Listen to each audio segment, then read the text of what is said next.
위해서만 아침에 방송을 하려고 합니다. 그러니까 한문입니다. 한문은. 그러니까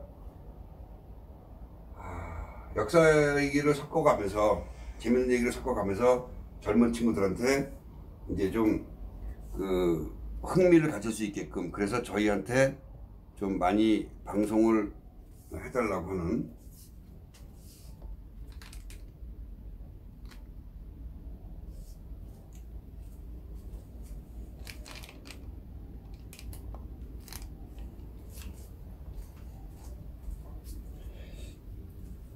자, 여러분, 이 한문은 잘 쓰시는 분은 잘 쓰지만 못 쓰시는 분들은 한문을 많이 노력해도 잘 안 되죠.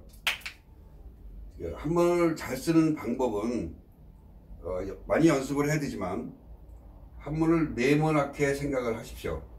그래서 한문은 4등분을 하고 있다고 생각을 해야 돼요. 모든 글씨가. 간단한 글씨는 그렇지 않지만 좀 복잡한 글은 이렇게 생각을 하고 쓰셔야 됩니다. 그래서 순서가, 불변의 순서가 좌측에서 우측으로 써야 되고, 순서가 상에서 하로 써야 됩니다.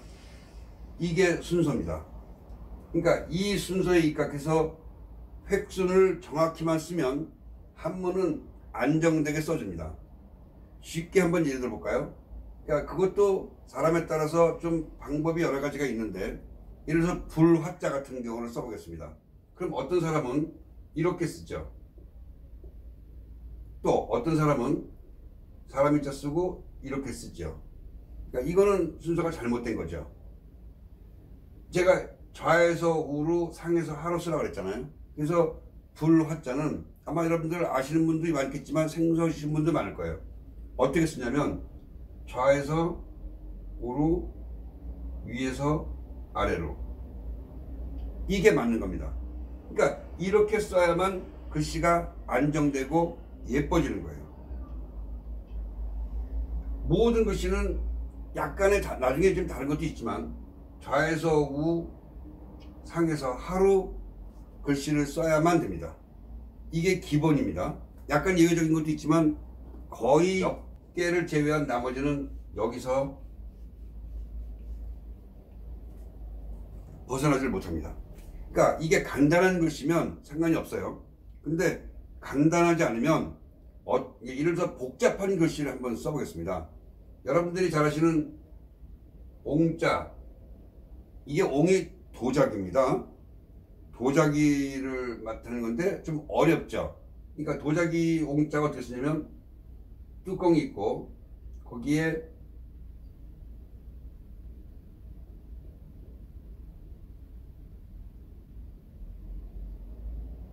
이렇게 씁니다. 그러면 지금 제가 여러분 쓴 거 봤지만 위에서 아래로 내려오면서 좌측부터 쓰고 우측 쓰잖아요. 그죠? 이렇게 한번 공부하지 말까요? 싫으신 분도 있으신 것 같은데 10분 동안씩만 하는 거니까 처음 들어오신 분들은 좀 이상한 방송이겠지만 이해를 하시고 이렇게 위에서 아래로 써야 됩니다. 자, 오늘은 글씨에 한자를 놓고 설명을 해보도록 하겠습니다. 오늘의 배울 글씨는 친구할 때 친자입니다. 친하다 라는 거 있죠. 그러면 아까 얘기한 대로 써보겠습니다. 그러면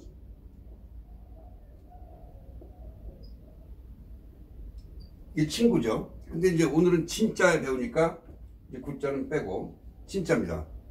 그러면 한문을 쓸 때도 위에서 아래로, 왼쪽에서 좌측에서 우측으로 쓰라고 그랬잖아요. 그죠? 그러니까 그 순서에 입각해서 쓴 거예요.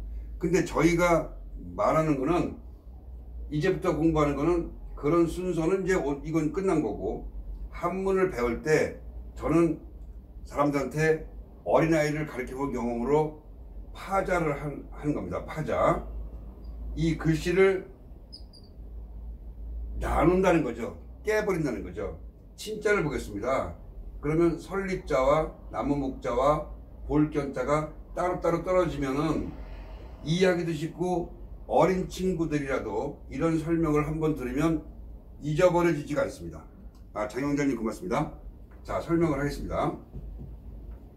여러분들 친하다고 하는 거잖아요. 친구는 말 그대로 친한 사람이에요. 그러면 이게 왜 이렇게 됐냐? 보세요. 나무목, 나무 위에 위로 나무 위에 올라서서 언제 올까 하고 쳐다보는 사람이에요. 나무 집 앞에 있는 나무 위에 올라가서 이제나 올까 저제나 올까 서서 기다리는 사람이면 친한 거잖아요.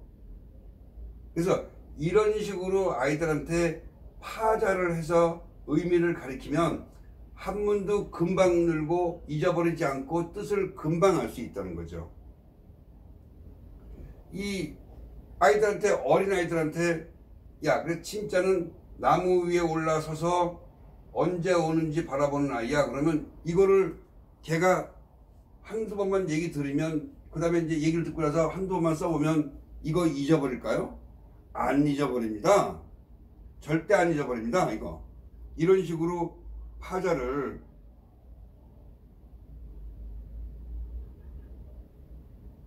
그러니까 이런 식으로 파자를 해서 아이들을 가르치면 되는 겁니다.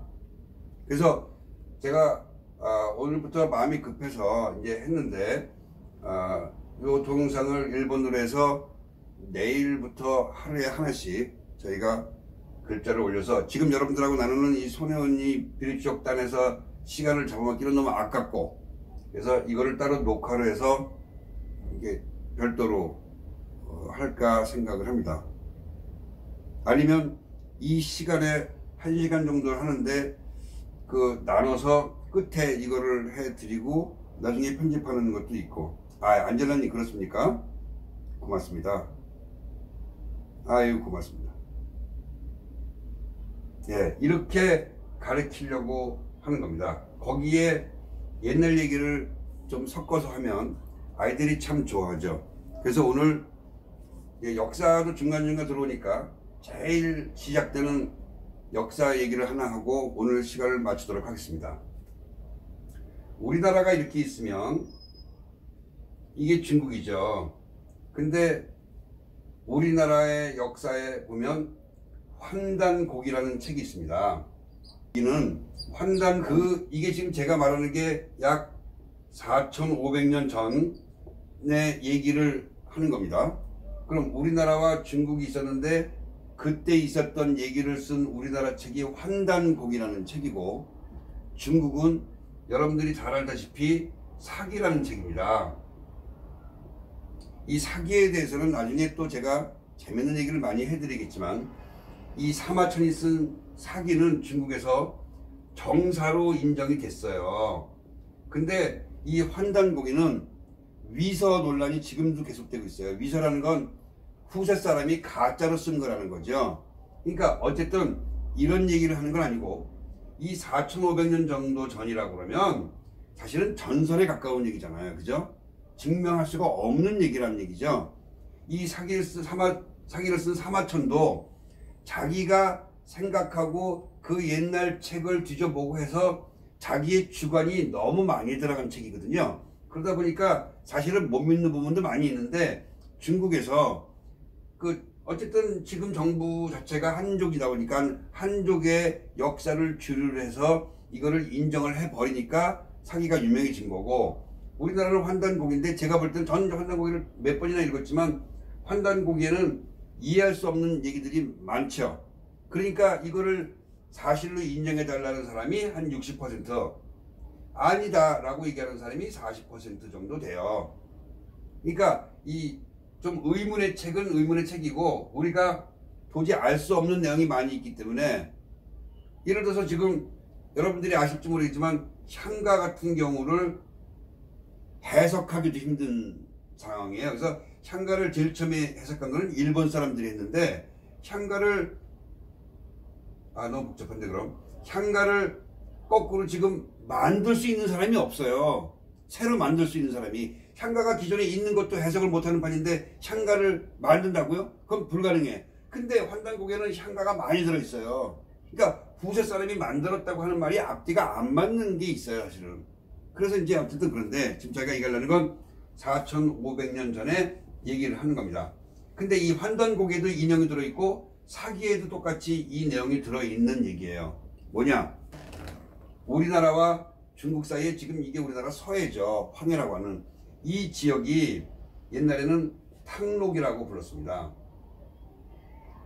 근데 여기가 옛날에는 다 육지였다고 해요. 탕록인데 우리나라에서는 어떤 장수가 한 명 있었고 중국에도 마찬가지로 여기에 왕, 그 당시 뭐 왕이라는 표현은 없었지만 왕이 있었어요.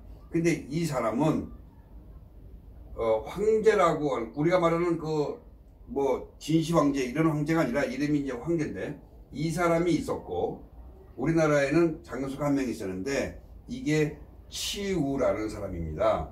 그래서 치우천왕이라고 그랬죠, 이 사람을. 그러니까 중국에서 한문을 이 사람을 쓸 때 얼마나 나쁘게 보고 이 사람을 헌담을 했냐면, 좀 어려운 한문인데 치우라는 이름을 만들 때 산 아래에서, 높은 산이 있는데 그 산 아래에 거기에 구름이 있었고 하늘이 있었는데 그 하늘 아래서 제일 나쁜 벌레라고 이렇게 써놨어요. 벌레 충자니까. 이렇게 치우라는 한문을 만들었어요. 뭐 만드는 거니까 옛날부터, 지금도 만들고 있으니까 한문을.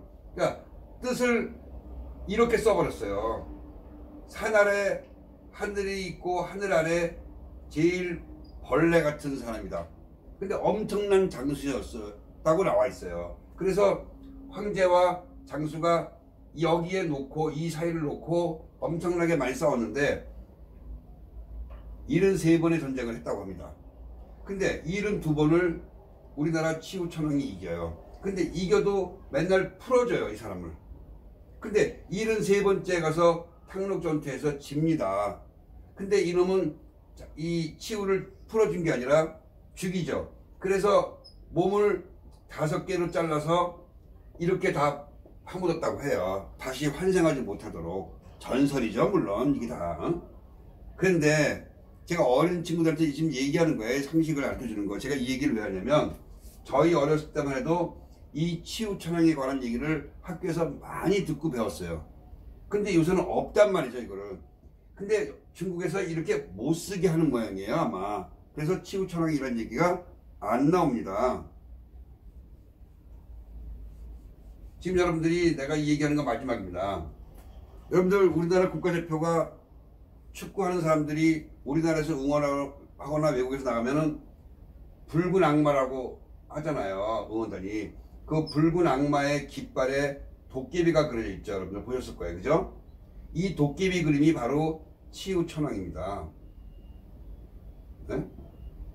그래서 옛날에는 집에, 잘 사는 집에 귀신이 못 들어오게 하고 악귀가 못 들어오게 하려면 이 치우천왕의 그림을 그려놨다고 해요.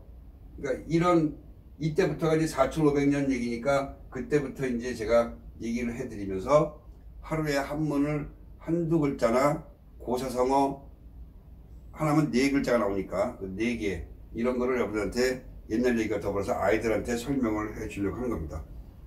네, 끝입니다.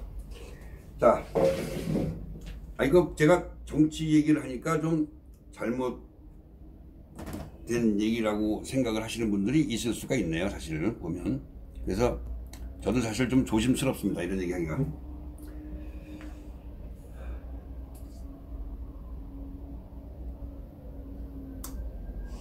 교육방송이 되면 안 되는데.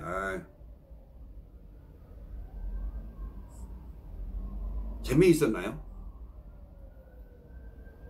예, 그래서 이제 그런 것부터. 근데 이제 기본은 한문입니다. 그래서 한문을 해서 10분짜리를 짧게 해서 제가 학생들한테 이제 올려드리고 여러분들하고 소통을 하고 그러려고 하는 겁니다. 예, 그래서 오늘은 여기까지 하고 살아가고 고맙습니다. 안녕히 계십시오. 내일 뵙겠습니다. 고맙습니다.